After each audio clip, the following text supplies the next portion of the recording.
how to prepare for an out-of-state move. Here we go. Hello, you guys, welcome back. If you're new here, I'm Rebecca. I'm a realtor based here in Middle Tennessee, and I make videos every single week talking about all things life in greater Nashville, tips for buying or selling here, things to do here, and kind of just life in general as a wife and a mom and a realtor. But in today's video, I wanted to take it back to the basics a little bit because obviously I talk a lot about moving to the area. And I know how huge of a process that is because I have moved out of state more than once. So today I wanted to talk about how to prepare for an out-of-state move. So let's jump on in.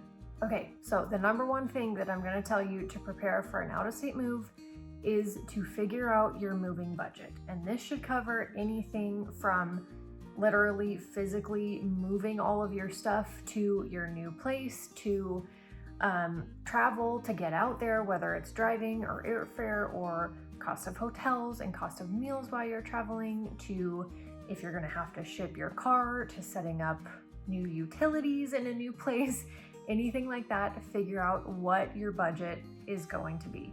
And then from there, you're going to want to pick your moving company. Obviously, your budget is going to play into this a huge amount because it will determine whether you're going to be moving everything yourself or if you're going to have a company come in and do it all for you and get your stuff packed and moved from point A to point B. Obviously, whatever budget you have, you're going to want to figure out the best ways to get your stuff there if you're going to be doing it yourself, or to read reviews and find a company that you trust to pack and move everything for you and to make sure that your stuff is going to be taken care of along the way. Number 3 is to go visit where you want to be moving. Hopefully this is something that you'll have already been able to do before you have finalized your move, but I know that that's not always doable.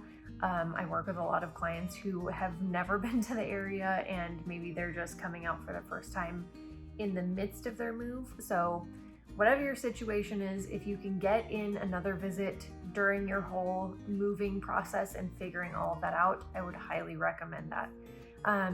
For one, it's always good to just spend more time in the city that you're going to be moving to, but also it's really helpful to just get out to wherever you're going and drive around and look at different areas of the city and think about where you might be working and what areas you like, what schools your kids might be going to, anything like that. It never hurts to get out there and to spend more time there, especially when you're in the moving process.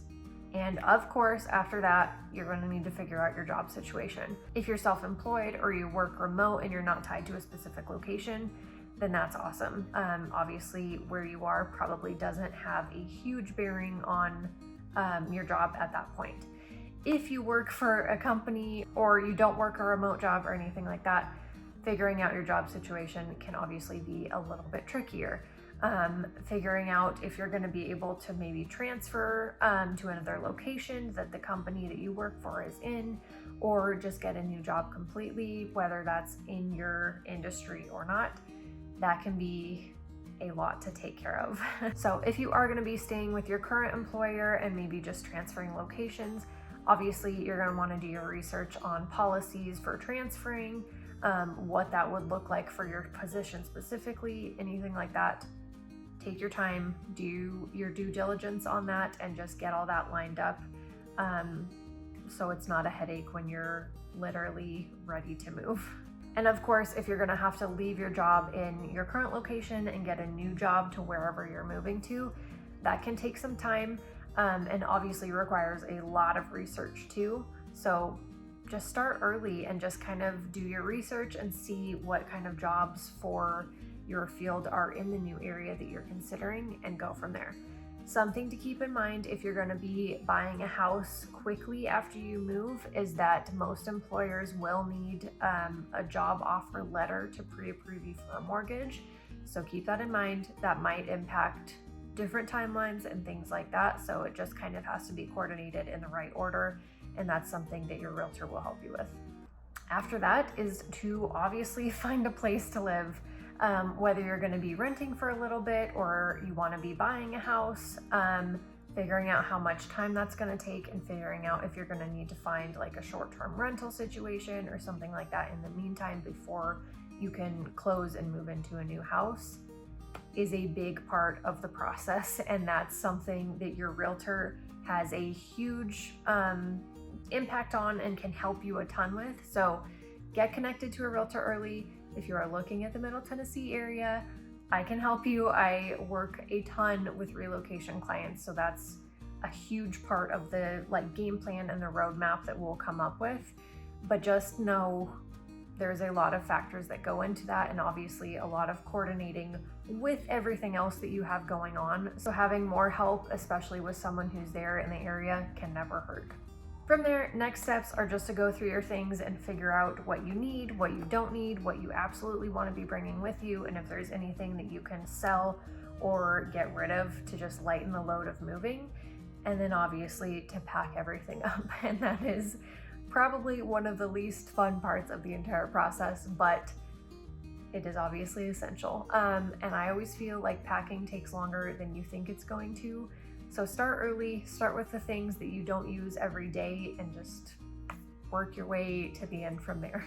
After that, I would say to just kind of keep a running list, or to start checking things off of this list that you need to do in terms of like the more required, I would say, like legal parts of the move. So anything from changing addresses to registering your car in the new place, to getting a new driver's license, anything like that. Keep a list. A lot of those things will require proof of your new residency, so that might be something that's done after you're moved, after you're a little bit more settled, but very important to not forget those things. So make sure you've got a reminder set, or you've got it down to do quickly after your move. And finally, my last tip would be to make plans to go out and enjoy your new area once you've gotten there. Moving can be insanely stressful, especially when you throw in buying a new house and changing jobs and unpacking an entire house, anything like that. There is so much that goes into it, and I know it can really wear on you. So don't forget to go enjoy the new place that you live. Research events that are going on in the city, make plans to go out and socialize, and just try to get involved as best as you can. I know that moving can be so exhausting, but you can't forget that you moved to this place for a reason. Hopefully it's because you really love it there, so don't forget to go out and enjoy it. But yeah, that's it for today, guys. I hope that helped and gave you some insight into a checklist for moving out of state. As always, if you guys have any questions on any of this, feel free to drop them below, send me an email, connect with me on social media, and yeah, until my next video, I will see you guys next time. Bye, guys.